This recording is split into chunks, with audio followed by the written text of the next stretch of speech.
Assalamualaikum warahmatullahi wabarakatuh. Kembali lagi ke channel saya Entok Medan. Oke, kali ini saya akan membahas tentang beberapa keunggulan beternak entok dan cara merawat indukan setelah mengeram. Oke, langsung saja saya jelaskan keunggulan beternak entok. Yang pertama dan yang sangat saya gemari yaitu kekebalan terhadap penyakit. Entok adalah hewan yang sangat kebal terhadap penyakit, yang mana pada unggas-unggas lainnya sangat gampang terserang penyakit. Contohnya seperti ayam. Ayam sangat gampang terserang penyakit. Yang pertama, flu burung, tetelo, dan ND. Dalam jangka waktu 1 tahun, biasanya ayam bisa 2 kali terserang penyakit flu burung. Lain halnya dengan entok yang sangat kebal terhadap penyakit. Karena saat musim penghujan datang, ayam sangat rentan terhadap penyakit.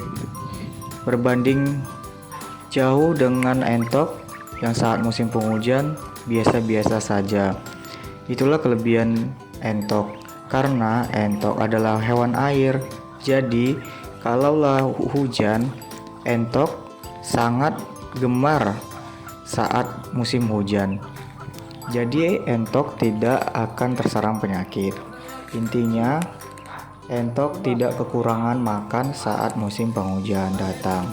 Nah, kali ini salah satu kelebihan entok adalah bobot yang lebih besar dibandingkan dengan ayam atau unggas lainnya.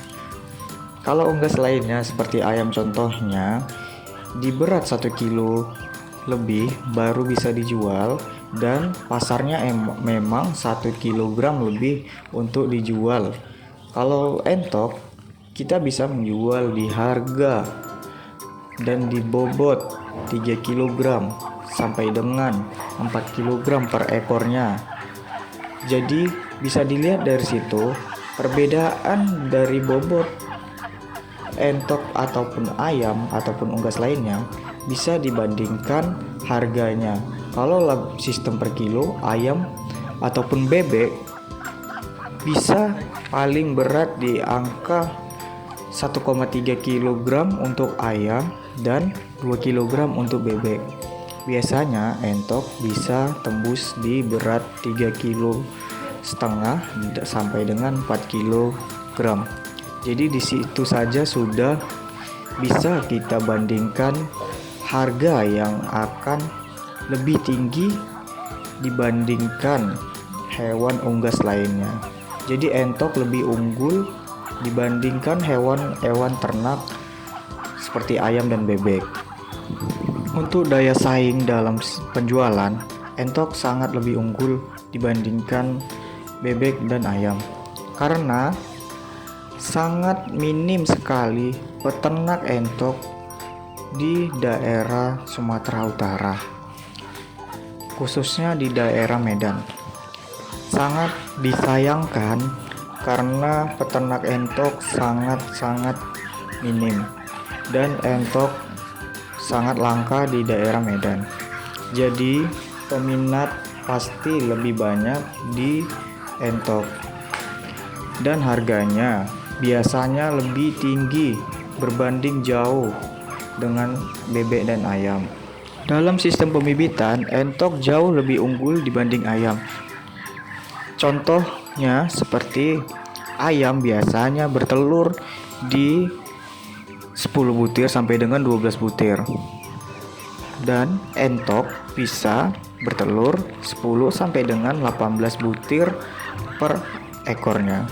Dari situ sudah bisa kita lihat perbandingan sistem pembibitan ayam dan entok. Entok jauh lebih unggul daripada ayam. Dalam segi pembesaran, entok juga jauh lebih unggul dalam pertumbuhannya. Entok jangka waktu 1 bulan bisa tembus di berat badan 1 kg, dan di 2 bulan dia bisa tembus di berat 2 kg. dengan ransum pakan yang sangat tinggi protein yang sudah saya jelaskan di video-video sebelumnya. Untuk teman-teman yang ingin tahu apa sih pakan yang digunakan oleh peternak entok Medan, bisa dilihat di video-video saya sebelumnya tentang cara pembuatan campuran pakan entok yang baik dan benar. Dan entok juga tidak pilih-pilih makanan.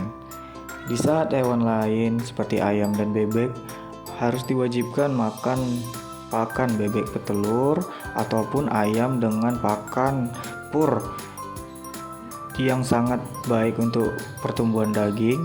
Nah, kali ini entok juga bisa kita selingi dengan pakan alternatif seperti yang pertama, bubuk pisang ataupun limbah-limbah sayuran yang ada di rumah kita. Nah, kali ini saya akan menjelaskan tentang cara merawat indukan setelah mengeram. Yang pertama, indukan setelah mengeram biasanya kondisi tubuhnya sangat-sangat lemah dan bobot badannya jauh turun drastis dari berat normalnya. Seperti dia berat normal di angka 2,8 kg, 2,5 kg bisa turun drastis di berat 1,2 sampai dengan 1,5 kg. Itu diakibatkan karena indukan entok tidak makan normal seperti biasa dia tidak mengeram. Indukan entok saat mengeram jarang sekali makan, bisa 1 hari sekali makan atau juga 3 hari sekali baru dia turun dari petarangannya untuk makan dan minum. Hal itu yang mengakibatkan bobot sang indukan tadi bisa turun drastis. Kali ini saya akan memberitahu solusi cara merawat indukan setelah mengeram. Yang pertama, kita keluarkan induk dari sistem pembibitan. Contohnya ada 30 ekor indukan yang dalam sistem pembibitan dan 10 ekor sedang mengeram. Jadi kita pisahkan 10 ekor tadi ke tempat yang netral yang tidak ada basor, dan kita berikan pakan yang sangat tinggi protein dan karbohidrat. Juga tidak lupa kita memberikan pakan cemilan di saat siang hari, dan minuman indukan entok tidak boleh kurang dan tidak boleh kosong. Kenapa dipisahkan? Karena induk entok harus netral dari pejantan, karena sejatinya induk yang baik dan benar itu tidak dipaksakan dalam sistem pembibitan. Di saat dia baru selesai tur petarangan, jangan langsung disatukan dengan basor karena sangat berbahaya untuk indukan entok. Untuk kesuburan entok saat bertelur sangat berbahaya jika kita langsung gabungkan dengan basor. Alangkah baiknya kita pisahkan dulu dan kita pulihkan dulu indukan yang sudah selesai mengeram, agar indukan tadi bobotnya kembali normal dulu di berat badan 2,5 kg sampai dengan 2,8 kg. Nah, setelah bobot sudah normal, kita sudah memberi makan dengan protein yang tinggi, karbohidrat, dan cemilan saat di siang hari. Kalau kita lihat indukan entok sudah layak untuk kita masukkan ke dalam sistem pembibitan, barulah kita gabungkan kembali di sistem pembibitan. Begitu pula dengan indukan-indukan yang sudah mengeram lainnya. Jadi indukan biasanya tidak kompak bertelur. Biasanya dalam jangka waktu 1 bulan atau 2 minggu sekali. Paling tidak dalam rasio 30 ekor itu biasanya bertelur 10 ekor sampai dengan 15 ekor indukan per 1 bulannya sampai dengan menetas. Nah, bagi teman-teman yang ingin tahu bagaimana cara agar indukan entok kompak bertelur, jadi dalam jangka waktu 1 bulan tidak ada indukan entok yang tidak bertelur. Nah, cara yang pertama, kita harus menyiapkan petarangan bertelur entok 30 tempat. Jadi indukan entok tidak saling berebut saat bertelur dan entok tidak saling mengusik saat bertelur. Biasanya banyak masalah saat bertelur. Contohnya, dalam satu petarangan bisa tergabung telur indukan entok. Dan di situ saat mengeram, indukan entok satu tempat biasanya ada 2, dan di situ biasanya indukan entok sering tidak maksimal dalam mengeram. Kalaulah ada 30 butir, biasanya 10 ekor atau 10 butirnya tadi tidak menetas. Yang pertama adalah tempat bertelur yang pas.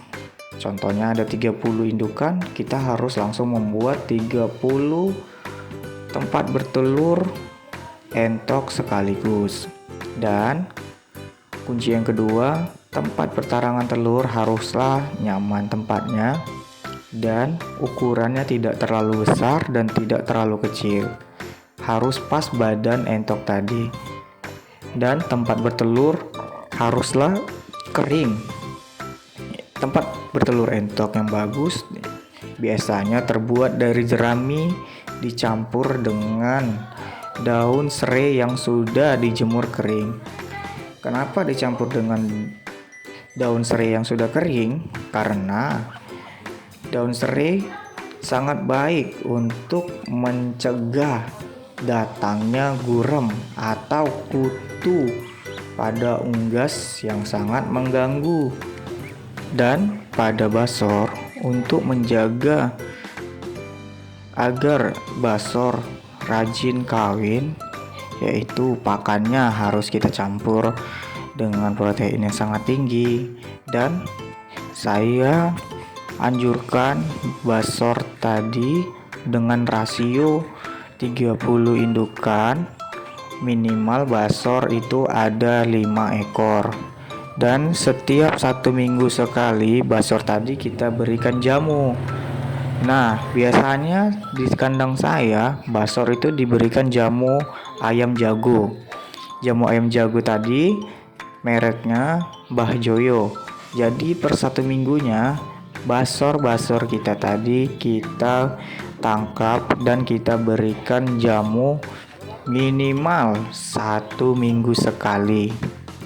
Nah, itulah kunci agar entok tadi bisa kompak bertelur semuanya. Oke lah, hari ini saya selesai menjelaskan beberapa keunggulan beternak entok dan cara merawat indukan entok setelah mengeram. Jangan lupa di like, komen, dan subscribe video ini agar saya lancar posting video-video terbaru tentang entok Medan. Assalamualaikum warahmatullahi wabarakatuh.